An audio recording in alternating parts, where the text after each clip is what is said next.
but let me see what time it is. Okay, I think we could, maybe I'll call the meeting of the 12/17/2020 bar to order. We only have one application on the agenda for this evening, and we welcome back the Pays and their consultants for the new residence on Tower Hill Road. I was hoping that, unless the other bars members feel differently, or John, that I was going to suggest that we have Mr. Brody and his colleagues maybe take the screen and start us off with the original rendering and show what has evolved since we've met last, so that we're up to speed with all the work you've done to get variances and how the project has evolved. Does Hey, that work? I have all the new drawings on the on my laptop. Okay. I do have the original printed out next to me, because I was gonna go through the new elevations and kind of highlight what we've changed since the last time. Mm-hmm. Is that Or okay? whatever you can show us. I mean, if you wanted to start with the original rendering, that's okay. However you think you can best describe the changes and show us the project as it is Okay. now. Yeah, I think I can, most of the changes were fairly minor and more deep, just added more detail to it. So I think I can just go through and highlight each area individually. So, John, I'm going to share my screen right now. You should be able to. Yep, I got it. Okay.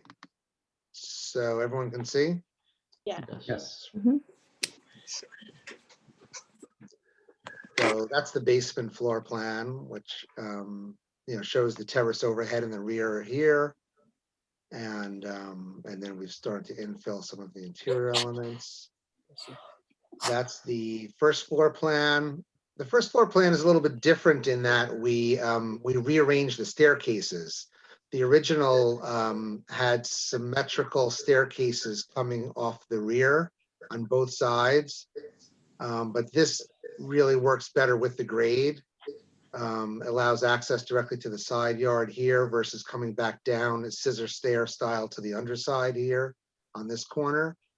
And then on the left side, that staircase is actually the same as it was on the original. The terraces got slightly smaller in response to the BZA's comments from the last meeting. So we did bring that rear wall in about 18 inches. And when I say rear wall, I mean the rear railing, the balustrade. And then in the front terraces came in 12 inches. The window on the turret, I'll show you on plan before I discuss this on the elevations. But on the plan, you can see I have 3 windows in the turret here. On the original plan, they were aligned front to back, but this back window is so close to the wall that it really visually looked jammed in on the elevation. It just didn't look right. So I did rotate them 45 degrees on the plan and elevation. That's the second floor plan, which hasn't really changed much since the last sketch, except now everything's in CAD. Okay, so let's start with the front elevation here.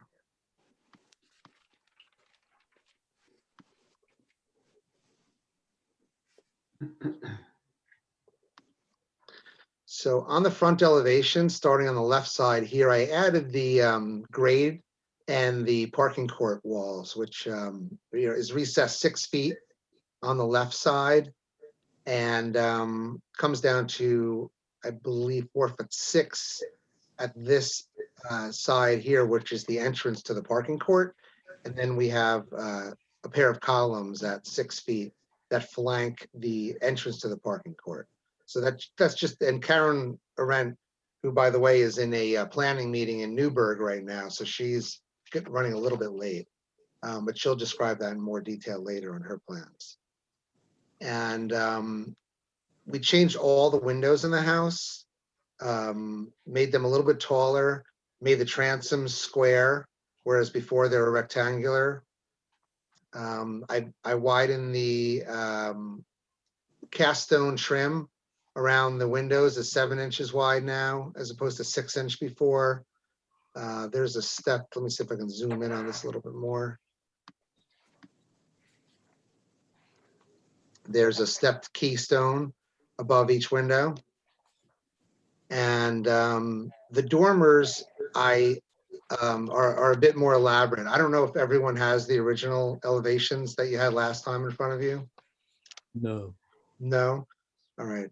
You know what? Why don't I do this? Can you give me 2 minutes to take the original elevations? And then I can go back and forth?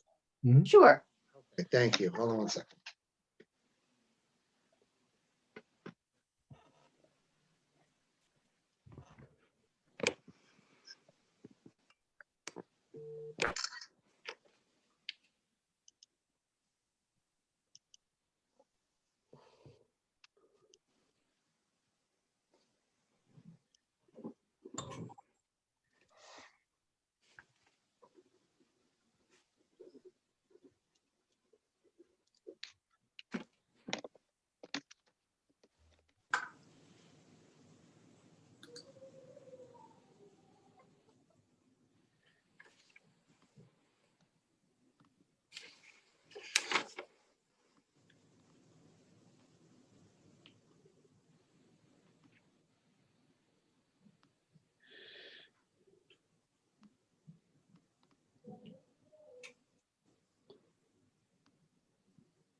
Okay, so here's the original elevation submitted last time. Sorry about that.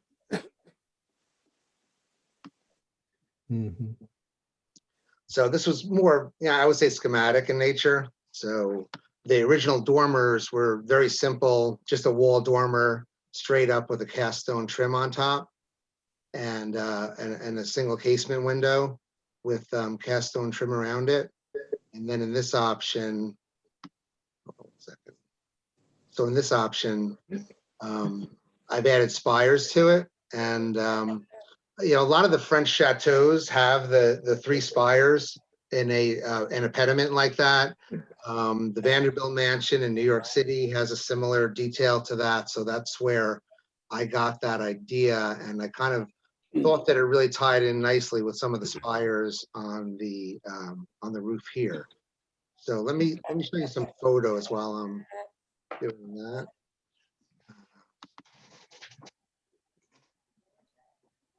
Well, that's the Northfield Chateau. So that's kind of where the original dormers came from. And the inspiration for this house. I don't see a photo. Yeah, we, Oh, that's strange. So you can't see, No, I still see the drawing. you don't see a photo there? No. All right, let me close out of, sometimes this happens. Let me close out of the PDF file.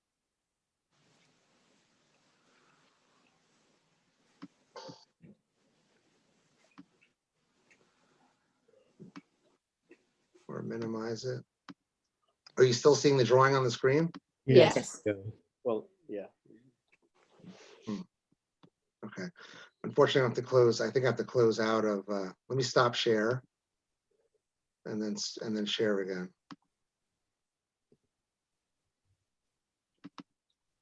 Can you see now? Not yet. Oh, yes. Yeah. no. Yes. Now we can. Okay, so now you can see. Mhm. Mhm. So that's the Vanderbilt Mansion, that's been unfortunately demolished. And so I took some of the elements off the dormers, the 3 spires and the pediment. I thought that was a little bit more, nicer detail on this particular house. So that's the pediment and the 3 spires there. And then there's cast stone trim that surrounds the window. That's a wall dormer. And then that's a casement window inset in the dormer. We added, let me go back to the original. So I raised the roofs up on both the garage and the main house and added a deeper frieze that has corbel brackets that Kevin, runs along the eaves. we're not seeing the drawing. Oh, now you're not seeing. Yeah, we just see the picture. I don't know why the, Seeing the- Zoom. Thank you, Dev. Thank No you for that. I don't know why Zoom always, I have to stop the share and then start the share again.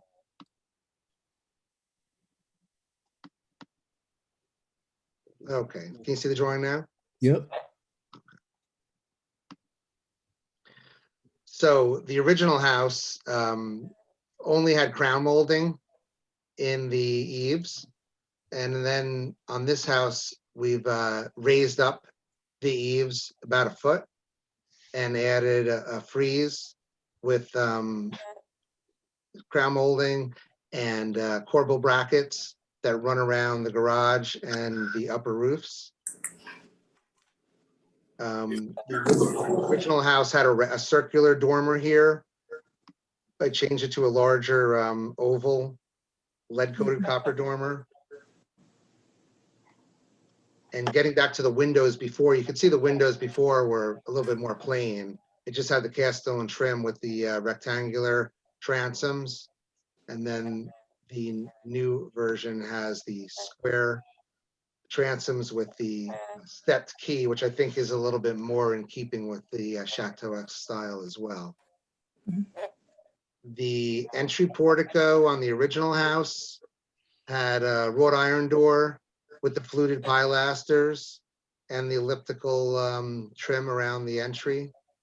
And the new house proposed has oak doors with wrought iron hardware and elliptical trim with the stepped key.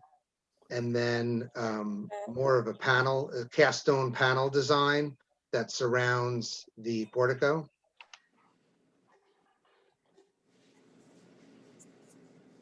The turret, let me go back to the original turret.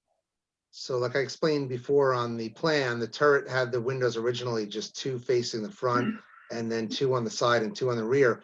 The problem with that was that the rear windows were very, really, they were kind of smashed into the side wall. So on the new version, they're rotated 45 degrees, which it works out better in plan and also gives the windows a little bit more spacing around the perimeter of the turret. So that's the front elevation. The right side elevation originally proposed had the scissor stair that it came back into itself and went down to the lower terrace here. And on the new elevation, that stair was changed to a straight run stair along the side here. So that exits right onto the great lawn on the side. And again, with the brackets and the dormer and the 45-degree rotation on the windows and the turret. We added cast stone trim to the arches down below. Before they were just stucco. And let me go to the next page here.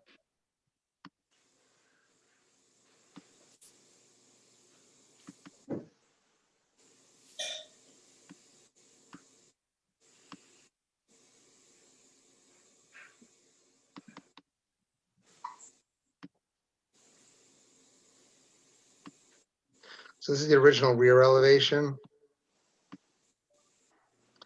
And we had the symmetrical scissor stair coming down, and then 1, 2, 3, 4, 5, 6, 7, 8 arches, elliptical arches below. Again, they were all stucco. And we felt that the French doors were kind of jammed in here with Mhm. very little space in between. Mhm. So on the new option,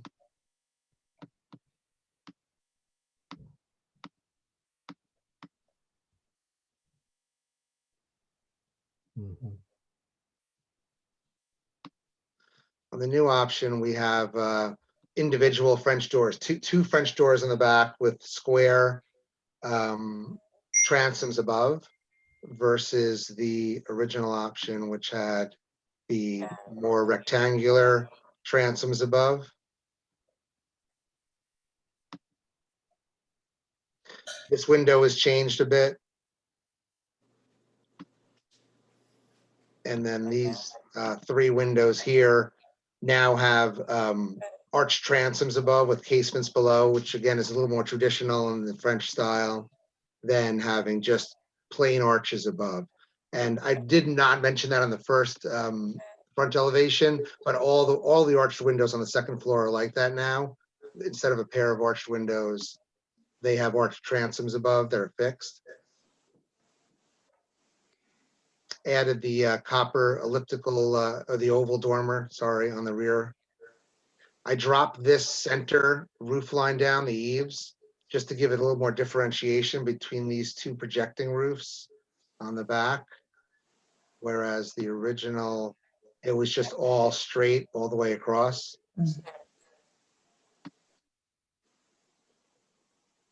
Down below, so now we have, instead of 8 arches, we have 7. And 1, 2, 3, 4, 5, 6, 7. And we put cast stone trim, elliptical trim around each of these arches. And you can see the stair situation is a little bit different now with the straight run stair here, and then the scissor stair on the right side, whereas the original had the pair of scissor stairs.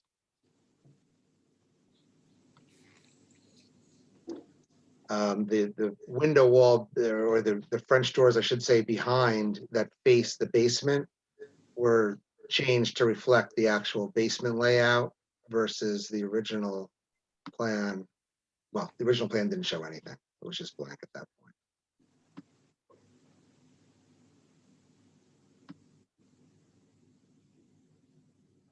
This shows the parking court wall as well, the stone wall with the granite top around the parking court, as well as a trash enclosure in cedar over here. The rear of the garage changed slightly.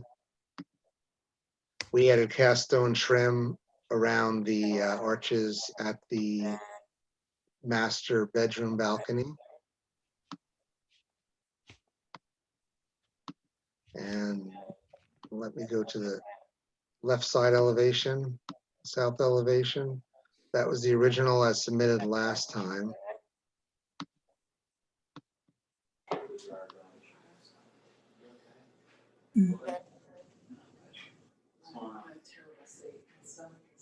So this shows the parking court walls, and that dashed line is, it's on the left side of the property, the grade is much higher. So really from the neighboring house, most of this is hidden because the grade is this high where that dashed line is. So that's the top of the parking court wall. So I guess one benefit, I think, to the neighborhood and to the neighbors to the left and from the street view is that the cars will be all shielded with this wall, and the grade will wrap around the wall. On the original house, this elevation had, no trim around the cast stone, I'm sorry, no trim around the elliptical arches of the master bedroom balcony. And then this option, we added that. We also added in this corner a small powder room and then a connecting roof between the balcony and that powder room to cover this door on the side here. And now I have visually the French door with a window above and then the dormer above that, all stacked vertically. Whereas before it was just these 4 elements.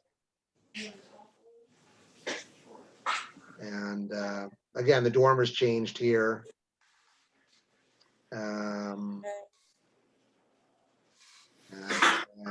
I think that's about it for the elevations. Okay. All right. Thank you for that. That was very helpful, as well as your letter of December 4th, which kind of outlined where you are on receiving variances and leaving a buffer for the neighbors on the back near Continental Road. Yes.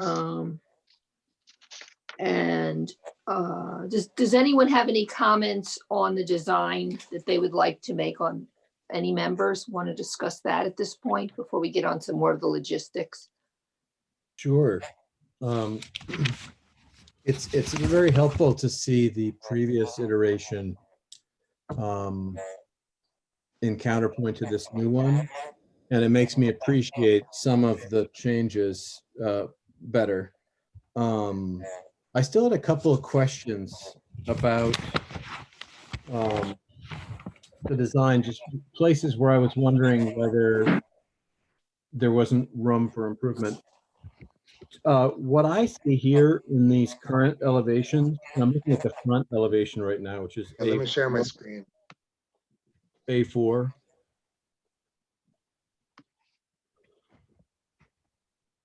Okay. Yeah, so normally in French chateau architecture, there's much more rusticated coinage and string courses and things that give a kind of a totality to the elevation. Do you know what I mean? Yes, So rusticate, so basically I can't, like, you see where the drain pipes are, right? yes. So normally those edges would be defined with rusticated coinage. And It's interesting because we did discuss that, and I guess with the paces, because Dev does like that. My take on that was, most Chateau style homes traditionally are limestone. They're all limestone and or brick, right? And masonry structures, and then the corner coins really perform a structural function as well as an aesthetic function in that, historically. So I was kind of thinking, well, a couple of things. One was that because this is all we're presenting this as stucco, felt kind of not keeping to a historic context, having the cast or either cast or limestone coins and then stucco in between. Also, I guess I was concerned with the downspouts getting kind of crowded in some instances. no, I hear you, and I raised it not necessarily to suggest that you and the clients might think about it so much as just to, well, it's connected to my next question, Sure. which is the sills on each of the windows seem very substantial. And so when I started looking at how insufficient the sills were, Mhm. I began looking at, just to refresh my memory, right? Every chateau or demi-chateau or 19th century, villa that had chateau elements, that I could, scare up on Google. And what I kept seeing was repeatedly were string courses and, coinage and rusticated bases, right? Mhm. One thing led to another. And one thing I wanted to say is that the garden front is immediately more successful, at least to my, amateur eye, simply because you have the balustrade, at least in the elevation on the garden side, serving the purpose of a string course, right? It Right. goes all the way across and it orients your eye. And so now I'm going to get to what is a more of a possible suggestion to float. Because if you look at the ground and the house, right, what you see is the stucco wall running right down into the ground, right, with no foundation. And so it occurred to me, which also is strange, I think, and possibly problematic just in terms of wear and tear. Bringing the stucco down to the ground. Correct. And just Yeah. tear and drainage and we have a lot of stucco buildings here, and I see how it is porous and it it wicks up moisture, right? Agreed. So, yeah, it breathes. And so my question was this: what if you were to take, you see where the balustrade is here, right? You see that line and we're on the front of the house, right? Right here. What if you went all the way across over and had cast stone rustication to suggest a foundation, but also perhaps even to serve as a foundation a little bit, that as a kind of a distinction between the ground, what is ground and what is building, you know, possibly even proud by, 4 or 6 or 8 inches or something. And allowed that to serve at least as a kind of an orienting lateral, and then just have slightly more serious sills everywhere else. You know what I mean? Under the windows you're talking about. Right. Like just double or triple that for Sure. height and thickness. I would agree with that. So I guess that would be the more practical suggestion or that I would raise. Because I have to tell you, this is so, I mean, I was really happy because your predecessor had given the various boards before I was on this one such a problematic design that when I saw your earlier design, I was really grateful for its relative rigor, right? And now I see that this is twice as rigorous as the previous one. And you walked us through all of that and very helpfully, so thank you. These are just a few questions. I may have more before we're done to try to tweak it just one step up, because when you do such a deliberate and, for lack of a better word, fancy brand of architecture as this, you do actually have to kind of follow through all the way, right? I know it opens a Pandora's box if you go back to like Chambord and some of the real, Loire Valley chateaus. You can really really get out of hand. I didn't want to take it to that level because think you've done a nice- obviously, Totally, and I think you've done a really nice job of, within reason, incorporating, like for instance, doubling the molding around the windows. If that's, Exactly. it is it's wonderful, and also the keystone detail that you've added. I mean, these really kind of add a kind of rigor and a totality that I think is great. You had called them corbel brackets. I was thinking of the more dentals, but I mean, these things below, I think that too is a very good addition. I was again looking through Google to find comps of that, right? And I would say 20% of the chateau or chateau-esque architecture, and I'm avoiding things from the last 30 or 40 years. I'm talking about things in the 19th century and actually the 16th century and early 17th. But I found a couple, like 20%. I did notice that they were usually more densely arranged, or they were wider and more solid and suggesting more of what you use, the term of corbel brackets. so I think, maybe it's the scale of the house, but let me go down here. So those brackets are, let me see. Those brackets are roughly 18 inches deep and about 7 inches wide. So they're pretty hefty brackets on there. You can see No, so what I was seeing, and I can, in on it. yeah, so what I was seeing, and I can show you, if I were more digitally adept, I could show you examples, but they were arranged. It isn't necessarily a question of size, because those seem very serious in scale, right? But the arrangement was denser. In other words, there was less space between them, Okay. or they were fundamentally rectangular as opposed to square. Like these ones they may be slightly rectangular, but they're more square than they're rectangular. In other words, they're broader, wider.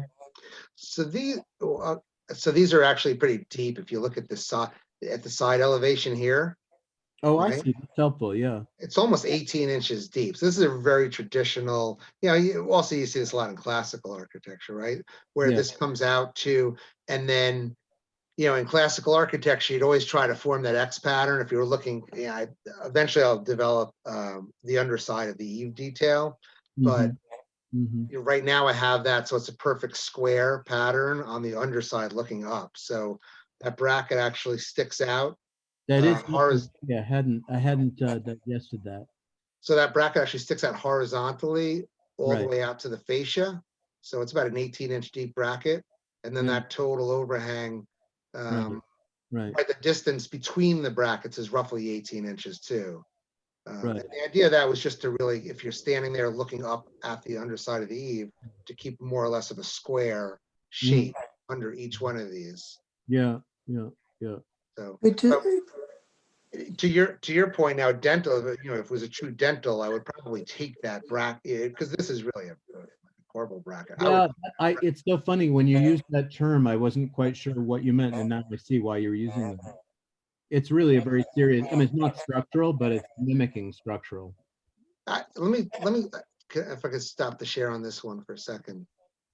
And it's a shame that the resolution of this is so bad, but hold on one second. Let me bring up a picture.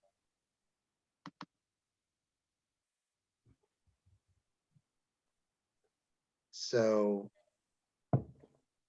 this is Gray Crag, which has been totally botched, and I think it's on the market right now in Tuxedo Park, Mhm, Delano and Aldrich. mhm. So, so this was not an inspiration for this house at all. But when I looked at it after the fact, and it appears to be stucco with a similar roof line and some of the similar details. Mhm. So I thought that was kind of interesting as an aside. Biltmore. Yeah, that was the Biltmore. Those are just some of the spires. And that's the Northfield Chateau. I was just going through here to see if I could find another house that has the brackets. Oh, also this is the Wesson Mansion, which has been torn down. This is a Bruce Price house. So Wow. I also had inspiration for the dormers from this Where house. was that? Where was that? That's what, So what I was getting. this was in Springfield, Massachusetts, Oh. which is also where the Northfield Chateau is in Northfield, Massachusetts, which was right outside of Springfield. Mhm. So this is the owner of Smith and Wesson, and they tore Kevin, it. Kevin, I'm sorry, could you walk us through the dormers? The detailing on the sides of the dormers, is it going to be what we're looking at here? Just kind of similar, yeah. That was my inspiration actually from this house, because it has the the vertical pilasters that come up. Although this has a little bit more of a classical pilaster with a Corinthian cap and Okay. and a base, and then it just has like an entablature that comes across the top. And then let me just stop share here.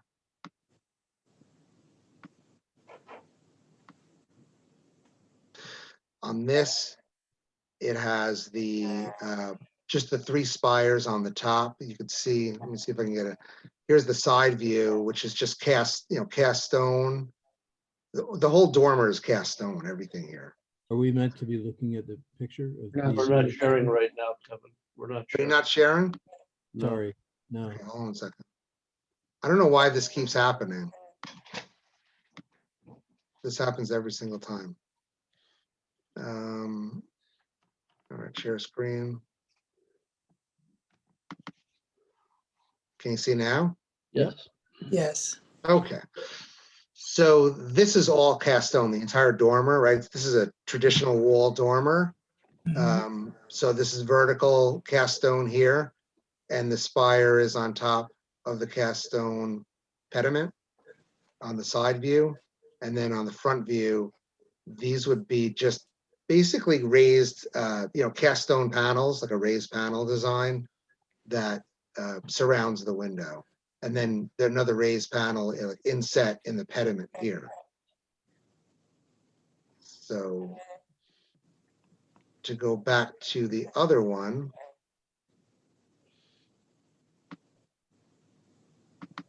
this is a little bit different because this house is all stone.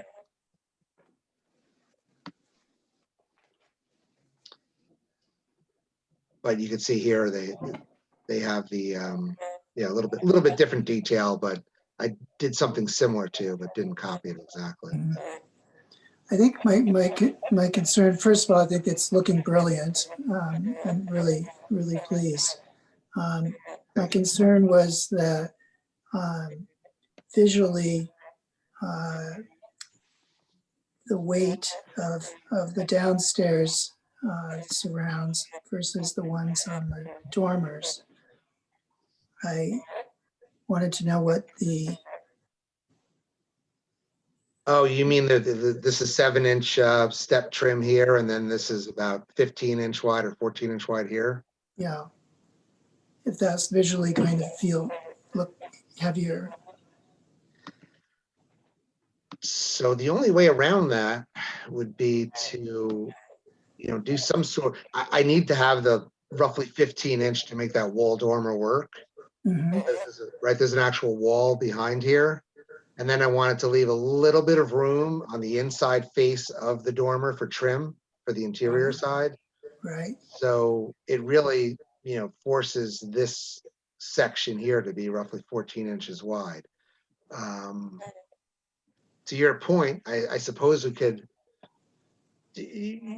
do something that would maybe have a double step here Mhm.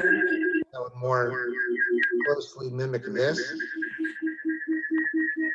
That immediately sounds. The sound is really low. And why is the sound? There we are. All right, that's better. You were saying, Rob? No. Well, thank you for the question, Christopher, and it's a good one. And I thought that response, Kevin, immediately sounded really intuitively promising. Right? To do Agreed. the step back and to continue it over the window. So you're suggesting using a similar trim detail to lower windows up here and then doing something with the surround? Well, just as you suggested, yeah, that maybe that would I could try that. split the difference, right? Sure. Optically. Okay. Thank you. Any more thoughts? I think it's very handsome. It's One other incredible. thought The that I amount have- of detail is just extraordinary. Kevin, can we go to some of your walls for a second? Some of the walls. Yeah, there are a number of wall details, in some of the other pages. Okay. You mean where on the side, some of the side views? Yeah, and okay, there you go, right there. For Mhm. instance, that one on the right. So the coping stone on the pillar looks good to me. The coping on the wall itself looks very slender, and this is probably a placeholder.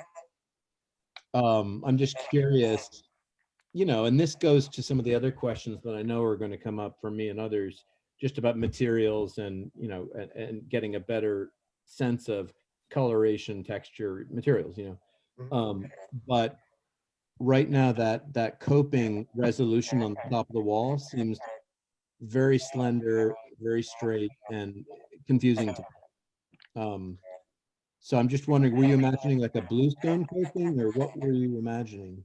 So I guess this is where the line between landscape architecture and my architecture gets a little bit blurred. So I basically took Karen. I'm going to throw Karen under the bus right now. I basically took Karen's wall design and pillar design and just superimposed it on this drawing. So Okay. and I don't know, by the way, that we were really stuck 100% on that, right, Karen? Because I know Karen was thinking about just doing a natural stone cap. And instead of and the- yes, that's true. And I took Dev over to the Beards where there's very heavy Tuxedo Park copings, and she really liked that. So we were thinking about Granite or something? trying to bring that element in, although it's a less formal looking. It also is it says Tuxedo Park, so we were thinking about doing more of a 5 or 6 inch heavy stone granite chiseled coping top. Oh, that's great to hear. like the pillow cut around the Yeah. perimeter. Mhm, Okay. exactly. Nice. Well, that sounds really promising. So And then- that we haven't had a chance to make the revision, but I took her around yesterday and she loved that tight look. So we will make the change up for the next meeting. Okay. Thank you for that. And then I guess this bleeds into my next question, which is just the tone, the value and the hue, both of the stucco work with particulate, it would just be great at some point, to understand what the effect would be, across that broad an elevation, how Sure. dark. You mean as far as material samples? That's right. Yeah, material Right. sample. Yeah.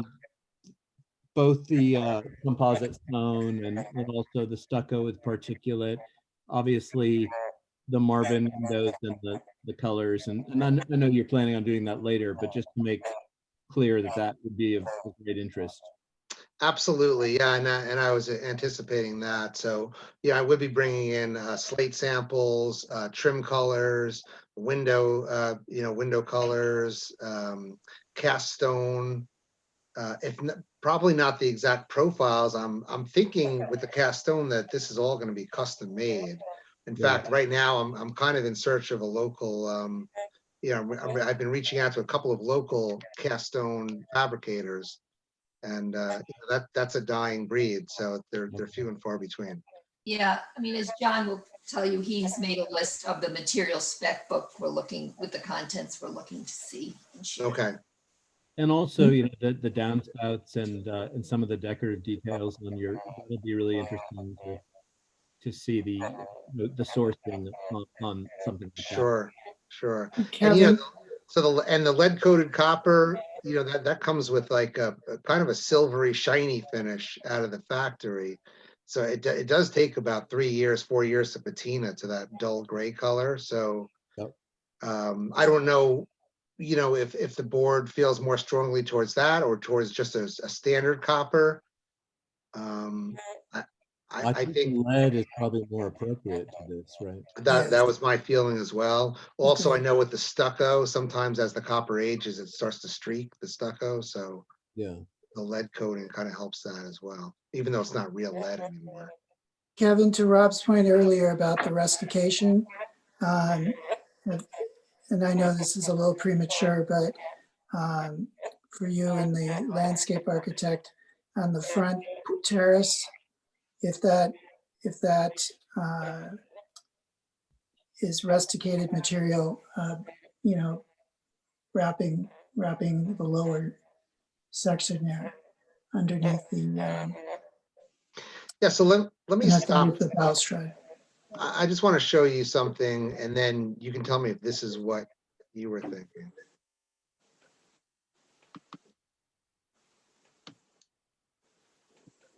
What's going on? Sorry. Trust me, you're more adept at this than I am, for sure. Yeah, it'll be better if I could just seamlessly go from file to file. I'm sorry, hold on 1 second here. Okay. I'd be passing around a 3-ring binder. I'm looking for a rusticated detail that I know I have here somewhere.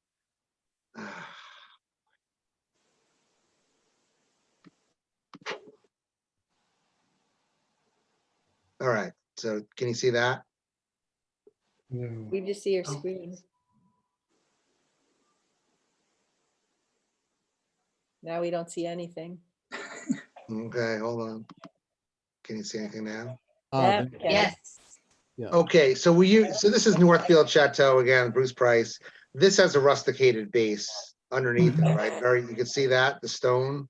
Is Yeah. that what you were thinking visually, like a heavy So stone? helpful to see, because of course this is the one chateau, I didn't find it, where there's no coining.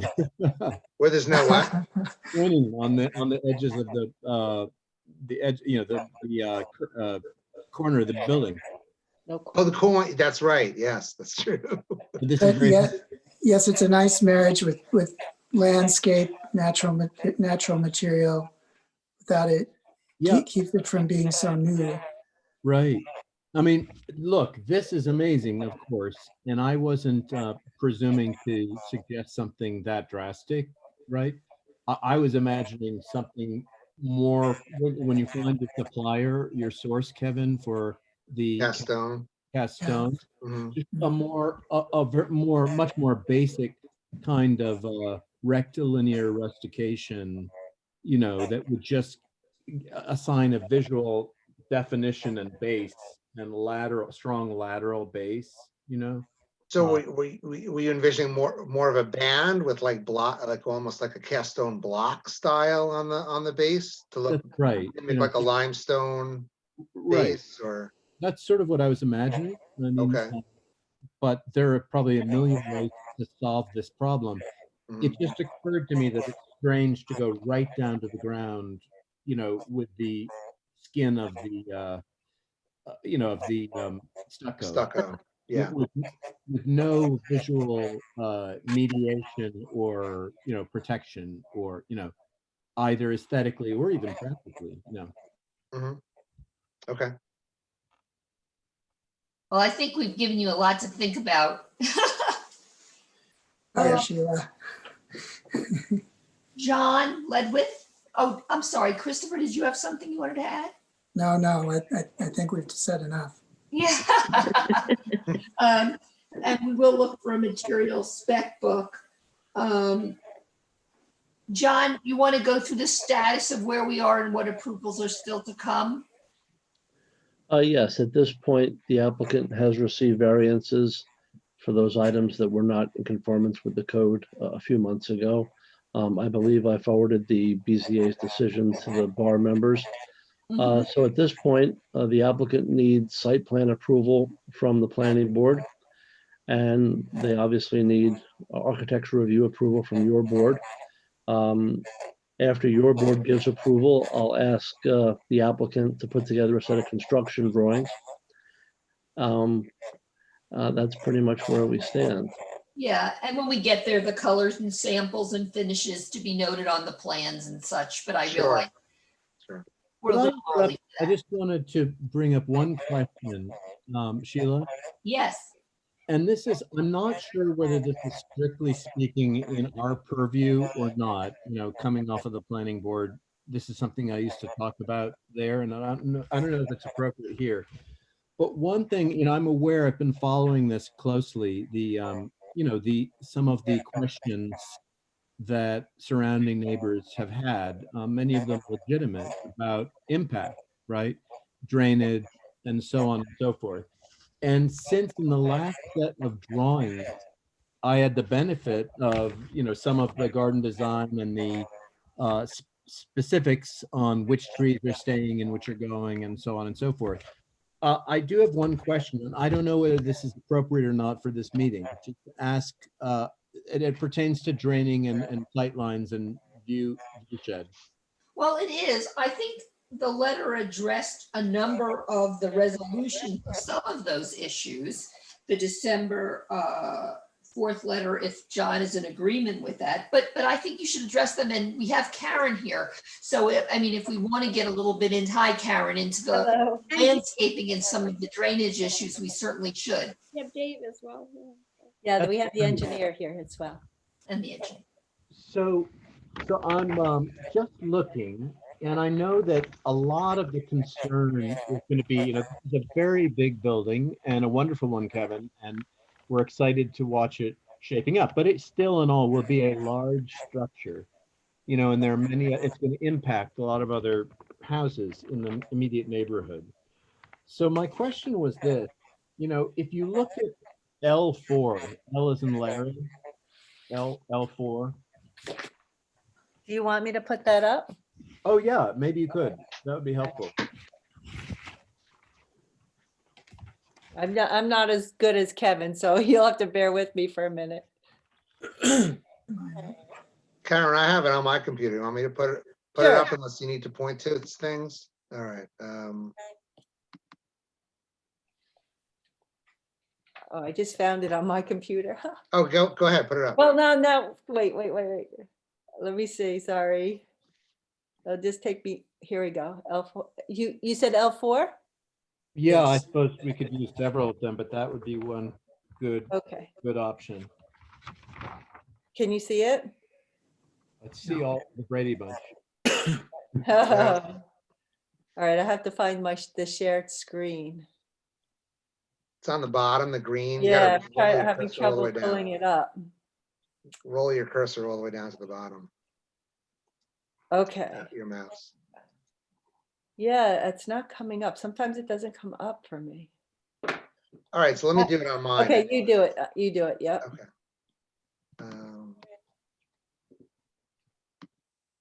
That was L4. Yeah, Yes. that's great. So, yeah, I don't suppose you can, there you go, magnify it a little bit, yeah. Mhm. So, look right where it says 102, it says 2.103 acres. You see that area there? Where are we looking now? So, right up towards Continental Road, Yes. right where your cursor is, right? Right in that area. Mhm. So we see a large, it must be about, almost 50 feet in diameter, right? That area where there are no trees right now. Well, actually 102 is, what is 102?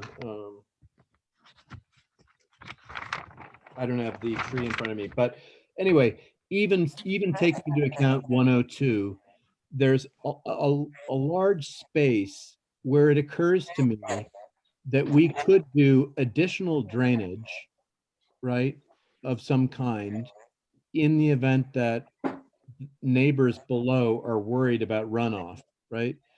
Additional drainage and possibly additional planting of very thirsty cedars and arborvitae and things like that, things that can be managed down the road for view for the paisages, looking over it, right? But that can successfully block and retain the wooded quality that a lot of the neighbors have grown accustomed to. Does that make sense, what I'm trying to say? So I don't think that we need any drainage, and Dave can speak further on that, but I'm sure that the Paises would not mind putting in a couple of, some kind of evergreen trees I in mean, I that. feel like, that's a large space, and if, depending on, how mature and what kind you put there and how you stagger them, I think it could have an amazingly effective impact on the 2 or 3 houses immediately below. And It is a fairly steep slope, so Mhm. I usually don't want to take big equipment in and mess, risk the, Right, erosion. right. But if we could get, a small piece of it, we can use anything with a bobcat. I think we could plant in there, but I wouldn't want to bring, bigger Mhm. machinery in. But, Gotcha. and just for you to know that smaller trees grow a lot faster than the big trees, Oh, sure. because they don't have a lot of root establishment. So in 5 years, the smaller tree would be bigger than a big tree that we put in. In fact, yeah, I know that, and I've seen it in our property, very clearly. Of course, it's always hard when you're dealing with, the politics of, zoning and building and impact, right? So it's easy to say that, and if it actually is true, but, the next 24 to 36 months are going to be right when people are feeling it in one direction or another. So but I hear you. So Yeah. we kept a lot of the natural, right, plants that are existing over there. So what is in that space? I mean, there's no trees, but what is there right now, Karen? There's just a lot of shrubby ground cover.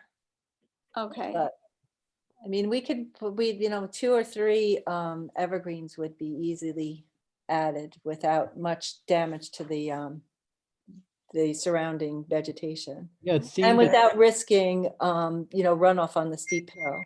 'Cause I also don't want to put a big giant tree just because of the way you have to, when you have to have a level area to put the tree in. So you have to, shore up one side of the slope. So it causes a little erosion in and of itself by doing that. But if we put something 6 feet or 6 to 8 feet, I think that would work. And maybe even we're thinking about using some green giant arborvitaes around the property. So it might be nice to just put some of those in there just to give a little cohesion to the whole. that sounds lovely. Yeah, And the beauty of arborvitae is they take the cutting so easily, and so you'll always have your view over them, even Yes, 30 years down the line. yeah, that it's, so Well, yeah, I think we could do- easily put them in. It's not too, it wouldn't damage the, it wouldn't cause erosion. That's our big concern. And that's one of the main reasons we agreed with the board, the zoning board, that we would leave the area from the rear setback all the way to Continental Natural. Which is a great thing. It would be nice. I think people always love to have protection in 4 seasons, Yes. We did do let me show you a rendering that we did for the ZBA. I'd be happy to talk about the drainage if you'd like. Yeah, Dave. please. Oh, can you see this? We're at the chateau. Hold on, sorry. Let me share again. Where's-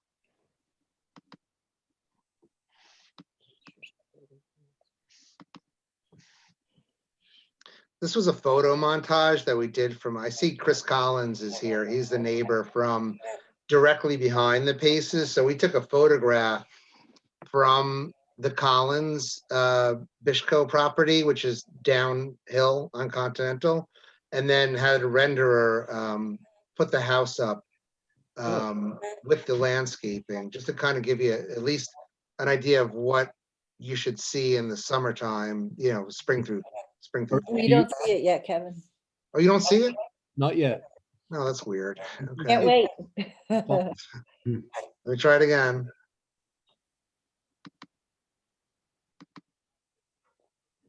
Can you see now? We just see your, Windows Explorer. yeah, we It see is- Explorer. So weird. Okay, let me bring everything down then.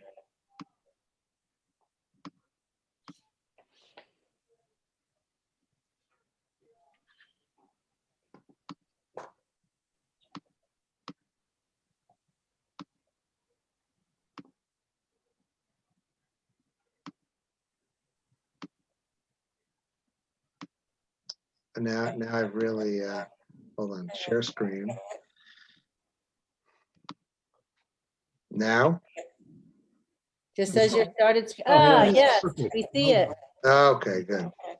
So this was taken from the Bishko's property, and this was early fall before the trees dropped their leaves, and then we had the renderer put in the house in the background. Mhm. So that's all the natural landscaping that's there right now. Mhm. Those are the hemlocks you can see on the plan. And then the hole is kind of right in, Is that right here? yeah, right in there. Yes. And like I said, it's easy to put 3 green giant arborvitaes. They're somewhat shade tolerant. If we really want to be cautious, we could put hemlocks, but then they have such a problem, and so many of these, Yeah. I mean, hemlocks prefer the shade better than a green giant, but these hemlocks on this property are devastated by the woolly adelgid, so I'd rather not. Right. A little But sorry still, Christopher Gal couldn't be here tonight.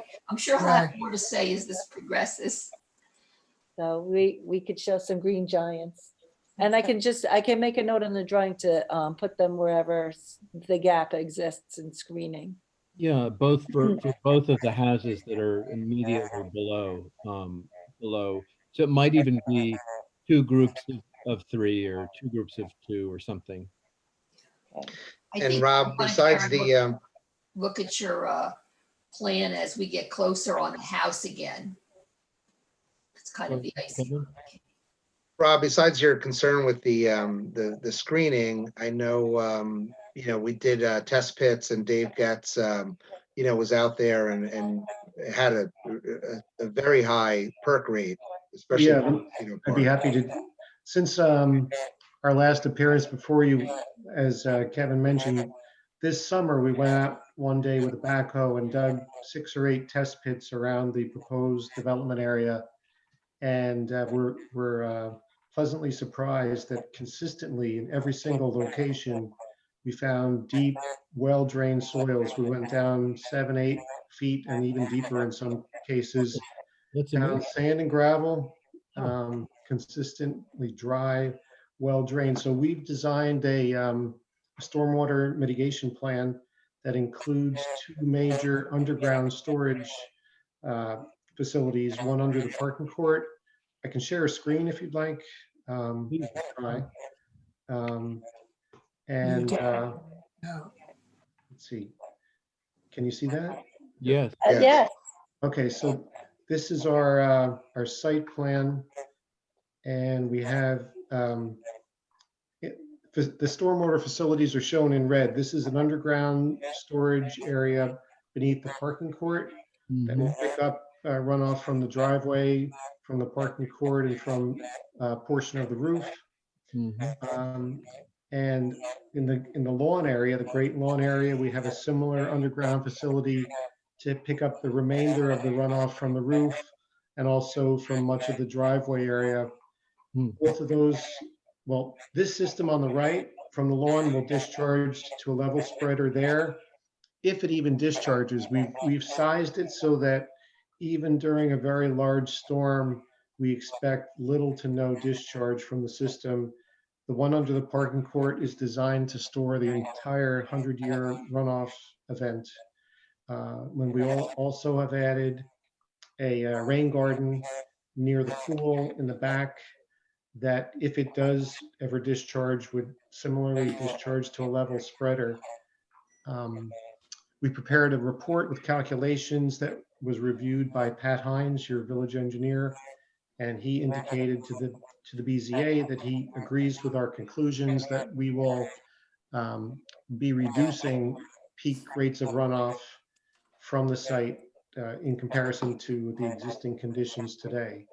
That's great. So, and we had several questions from various neighbors during the BZA process, and Pat was on some of those Zoom calls also to help answer their questions. And like I said, he concurs with our conclusions. Well, thank you, David. Do we have any neighbors on today? I'm sorry, were you done? Were you Yes. done, Rob? And Rob, or do you have anything else? No, I'm fine. I guess my last thing that I might say is that it will be great to see, along with all the materials, just a slightly better, will we get elevation of the stonework or more specific images of the stonework on all of the sort of retaining walls that are holding up the pools and so on and so forth? Maybe there will be provide that.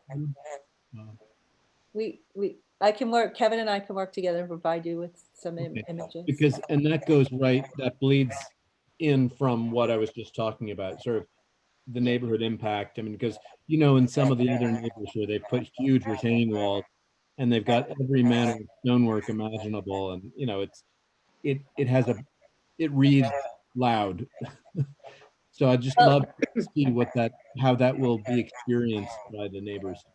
The beauty of this is that there's hardly any retaining walls visible from the neighboring properties. It's just what's Kevin showing on his drawing, the columns and just slivers of the wall.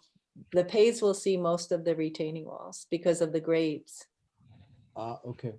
Like around the wall that wraps around the parking court is not visible at all from the neighbor because it's holding up the soil. Curious about on the garden front, you know, where you have very, very tall. Yeah, the street side, you will see that sliver that Kevin showed on his drawing, but it's just a sliver of a wall, and then you'll see the columns are more visible. But we will be happy to show you provide garden front, photos. right? Just the garden front that I'm especially curious about, where you have quite massive retaining walls. Near the swimming pool. Correct. Right. Karen, Those me, walls we were planning to be more, so I will provide a photograph. I want to do exactly what we did over at the Beards. They were stucco walls, but we planted holly,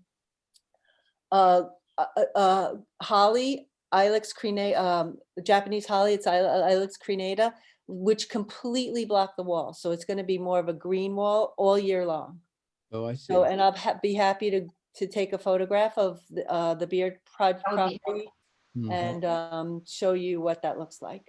And Great. the only thing that you see, and I have to talk to Deb, we did a bluestone coping on those walls. That's the only thing you see. And that's purposeful. It's purposeful. You don't have to see it, but that's where the holly's cut, just to reveal that little horizontal line. Great. Well, that would be wonderful to see the detailing on that. Yeah, we'll be happy to provide a photograph of the plants as well as the, well, you won't see the wall, but I'll look for a spot where I can take a picture of the wall. Thank you, Karen. Thank you, Karen. We have any neighbors on that would like to make a comment?